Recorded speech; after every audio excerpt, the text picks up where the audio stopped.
pada kesempatan siang hari ini, alhamdulillah kami bisa di sini untuk sedikit memaparkan mengenai apa itu PetaShop. Tadi kan Mbak Gadis sampaikan, dengan program sebetulnya kami ini melakukan percepatan implementasi PetaShop melalui sinergi BUMN. Itulah tadi makanya kenapa Pak Menteri BUMN Pak Erick Thohir menyempatkan diri di tengah kesibukannya beliau untuk bisa hadir di sini sebagai bentuk dukungan untuk percepatan dengan sinergi BUMN.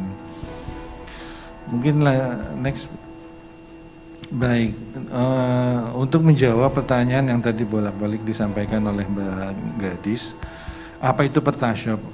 PetaShop itu adalah lembaga penyalur Pertamina yang skala kecil yang disiapkan untuk melayani kebutuhan konsumen BBM khusus non subsidi. Saya tetapkan di sini BBM non subsidi, kemudian juga ada beberapa produk-produk Pertamina lainnya seperti LPG, kemudian ada pelumas dan lain sebagainya, dan tentunya juga non subsidi dengan target adalah wilayah yang belum terlayani oleh lembaga penyalur Pertamina yang sudah ada seperti SPBU. Kami punya juga keagenan LPG, kami punya pangkalan LPG, kemudian ada bengkel pelumas dan lain sebagainya. Dan untuk di wilayah-wilayah yang belum terjangkau dengan pelayanan tersebut, maka kami menghadirkanlah PetaShop. Nah, mengenai kriterianya sendiri, pertama adalah memiliki legalitas usaha berbentuk badan usaha ya. Jadi untuk PetaShop ini memang sementara berbentuk badan usaha, bukan perorangan. Seperti misalnya ada UD, ada CV, ya kan, ada koperasi dan juga tentunya ada PT. Kemudian juga memiliki kelengkapan dokumen legalitas seperti KTP. Kalau KTP rasanya hampir semua punya ya. NPWP bagian belum juga mudah pengurusannya, dan juga tentunya akte perusahaan. Kemudian juga yang lebih penting lagi tentunya ada atau memiliki atau menguasai lahan untuk pengoperasian PetaShop-nya itu sendiri, serta mendapat rekomendasi dari kepala desa atau Pemda setempat, ya kan. Nah, tentunya akan bertanya-tanya, kalau gitu apakah tempat saya cocok gitu kan, lokasi apa yang dimaksud oleh Pertamina untuk PetaShop ini. Maka ada beberapa kriterianya tersendiri yang harus dipenuhi untuk proses pembangunannya. Pertama adalah aksesibilitas desa, seperti akses mobil tangki dan akses pengiriman modular ya. Artinya gimana kita mau ngirim minyaknya kalau jalannya aja mungkin masih belum cukup gitu kan. Jadi memang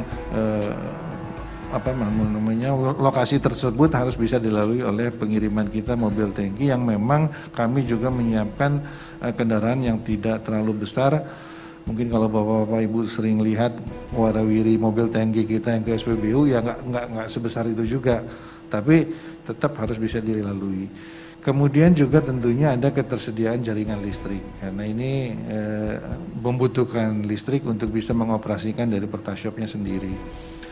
Kemudian juga lokasi yang akan dibangun PetaShop itu memiliki potensi omset yang baik secara keekonomian. Nah, ini mengapa nanti pada waktunya kalau memang Bapak Ibu punya lokasi untuk diajukan, akan dilakukan survei oleh petugas lapangan kami.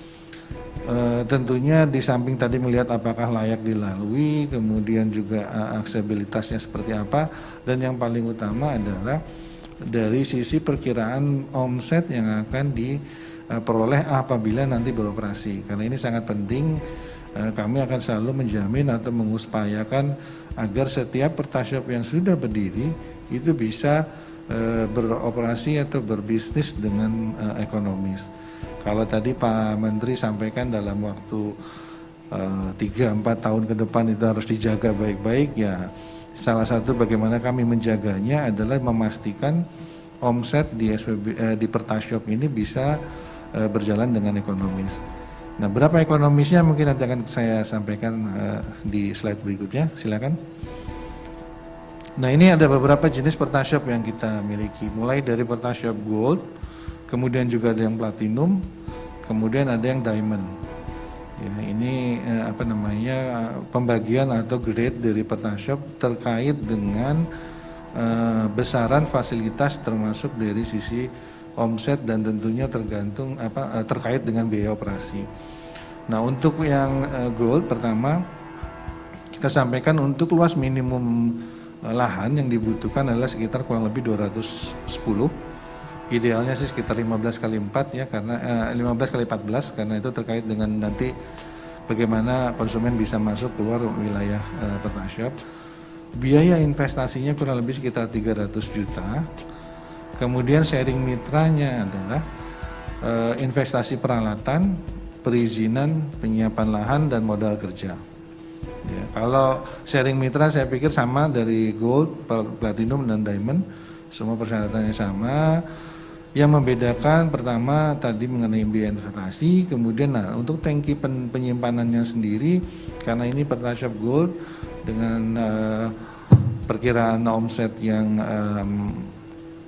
belum terlalu besar sehingga posisinya hanya cukup 1 unit saja, itu tangki penyimpanannya cukup di 3 KL itu kalau teman-teman, kalau bapak-bapak ibu mungkin lebih mudah 3.000 liter.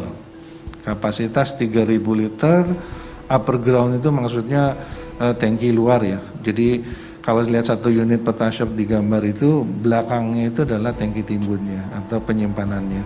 Tidak seperti SPBU yang berada di dalam tanah. Nah, kemudian untuk yang produknya dan NFR-nya adalah Pertamax tentunya, kemudian bisa juga Dexlite, juga LPG non subsidi dan pelumas. Nah, untuk yang platinum perbedaannya adalah di luas minimumnya dia membutuhkan wilayah yang lebih besar, kurang lebih sekitar 300 meter persegi. Biayanya juga tentu akan lebih besar, sekitar 400 juta. Sharing mitranya sama tadi, karena mengingat ini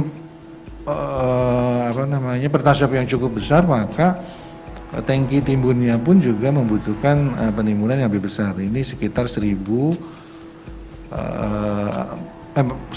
sekitar 10 KL atau 10.000 liter untuk kemampuannya. Nah, oh ya tadi saya belum sampaikan, mohon kelewat. Untuk yang Pertashop Gold perkiraan omset minimum hariannya adalah sekitar 400 liter. Ya, sekitar 400 liter per hari. Kemudian untuk yang Pertashop Platinum ini sudah cukup banyak, sekitar 1.000 liter per hari. Kemudian untuk yang Pertashop Diamond kurang lebih omset minimumnya sekitar 3.000 ya. Nah, marginnya memang secara margin akan lebih besar untuk yang Pertashop Gold dibanding dengan Diamond. Namun demikian kalau kita lihat secara revenue pastinya akan lebih tinggi yang Pertashop Diamond, karena kan secara omset hariannya jauh lebih besar ya Mbak Gadis ya, jadi ini akan lebih besar untuk perolehannya. Untuk yang gold itu omset margin per liternya sekitar Rp850 per liter. Untuk yang platinum Rp600 dan yang Pertashop Diamond itu Rp435 per liternya. Nah, mungkin bisa dilihat di layar bahwa untuk produk yang dijualnya sendiri pun tentunya lebih bervariatif di lokasi Pertashop yang lebih tinggi. Dalam hal ini platinum, di situ juga bisa ada bisnis pelumas, kemudian juga ada produk UMKM, ada outlet pulsa gitu ya. Mungkin dari BRI juga bisa menjadi point of drilling kali ya, mungkin nanti sebagai tambahan revenue daripada bisnis ini. Nah, untuk yang diamond ini yang sangat tinggi dalam hal ini mungkin hampir mendekati SPBU mini kita, karena fasilitasnya sudah lebih lengkap lagi. Tentunya juga luas lahan yang dibutuhkan lebih besar, kurang lebih 500, dan biayanya juga memang lebih tinggi sekitar 500 juta, dan tangkinya 10.000 liter tadi saya sampaikan. Kemudian omsetnya diperkirakan akan mencapai sekitar 3.000 liter setiap harinya. Per hari? Ya, per hari. Ini kalau 3.000 per hari sudah, ya nanti hitung aja sendiri. Banyak lah pokoknya. Pokoknya banyak lah. Dan itu kan ada omset, ada margin per liternya juga terbaca. Nah, di sini tambahannya mungkin yang membedakan bisa ada tambahan mengenai minimarket dan juga bahkan mungkin warung kopi untuk orang mampir. Okay. Ya. Oke, next. Nah, mengenai skemanya sendiri, skema pendaftaran Pertashop kemitraan strategis, selain syarat-syarat dokumen tadi, ada syarat permohonan kepada calon mitra, kemudian ada akte badan usaha, kemudian ada bukti penguasaan lahan. Itu kan tadi saya sampaikan syarat-syarat utama. Kemudian ada perminat Pertashop itu mengajukan kepada stream kemitraan strategis dan dapat mengumpulkan data kelengkapan serta melakukan pengisian sesuai form melalui masing-masing PIC stream kemitraan strategis. Ya. Nah, nanti ada tim kurasi yang mengevaluasi tersebut, kemudian ada evaluasi dan verifikasi data.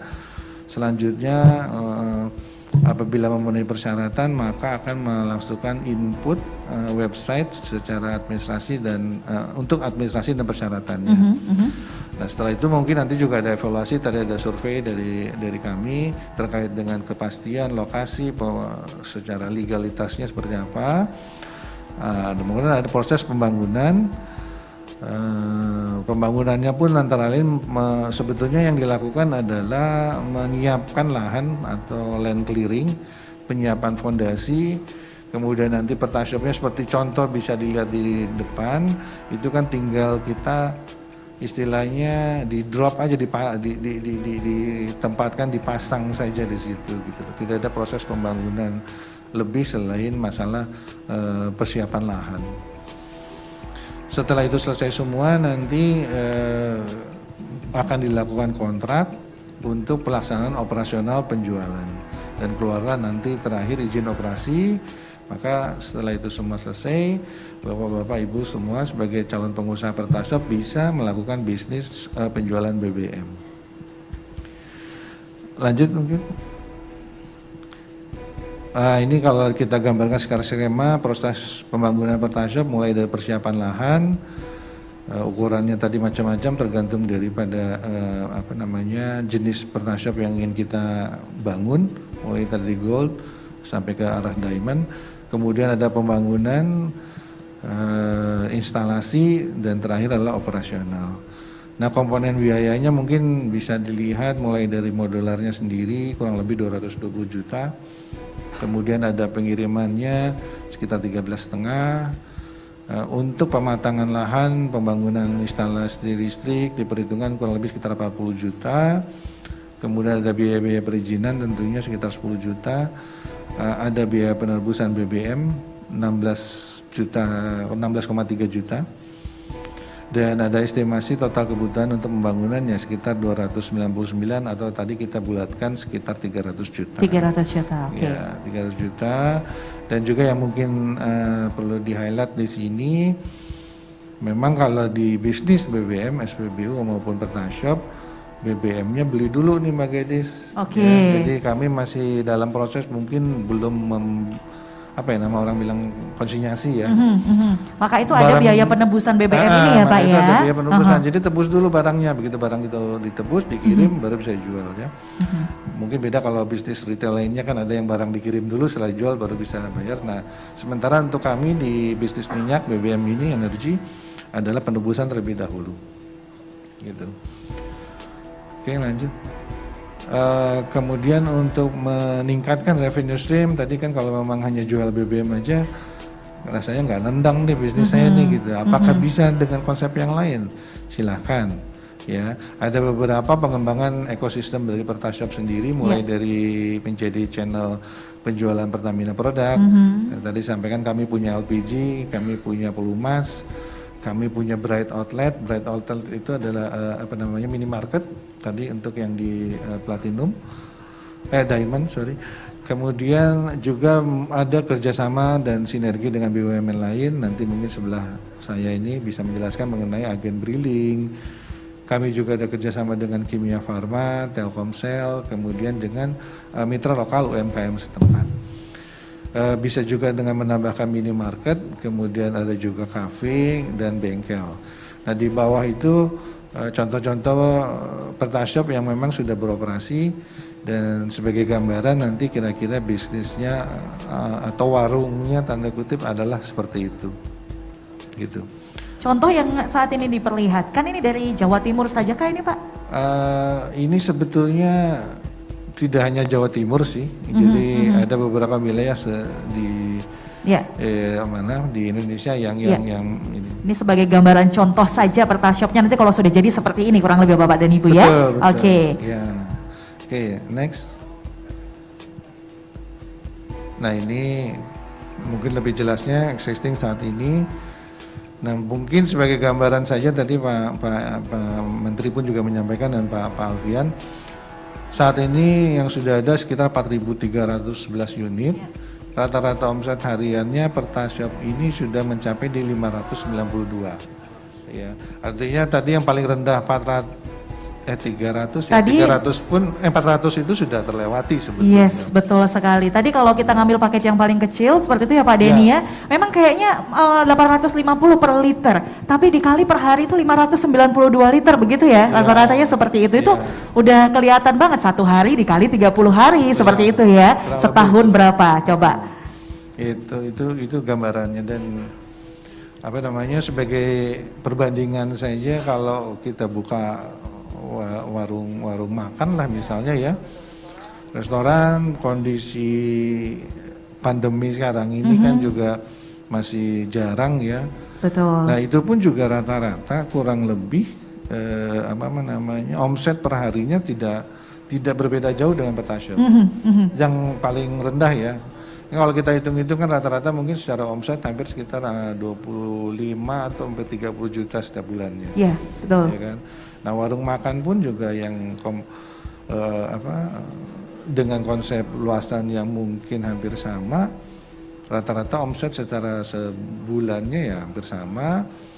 Namun demikian untuk warung makan perlu ada promosi lebih ya untuk bisa mengundang datang. Betul. Tapi kalau PertaShop ini, alhamdulillah Pertamina masih punya nama besar, sehingga tanpa marketing yang cukup keras pun orang sudah mampir.